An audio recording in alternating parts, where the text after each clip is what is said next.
அல்லாஹும்ம அஇன்னி அலா திக்ரிக வ ஷுக்ரிக வ ஹுஸ்னி இபாதத்திக்.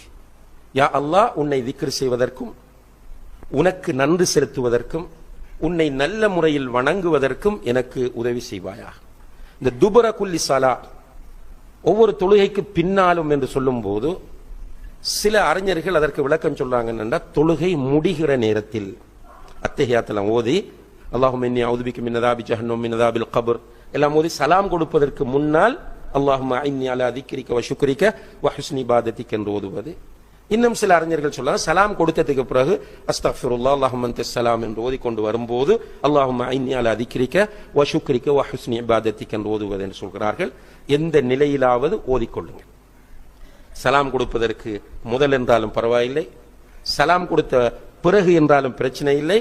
இந்த துஆவை ஓதுவது அல்லாஹுக்கு நன்றி உள்ளவர்களாக நாம் மாறுவதற்கு மிக சிறந்த ஒரு காரணமாக இருக்கிறது. அல்லாஹு தஆலா அதற்கு நம் எல்லோருக்கும் தௌஃபீக் செய்வானாக.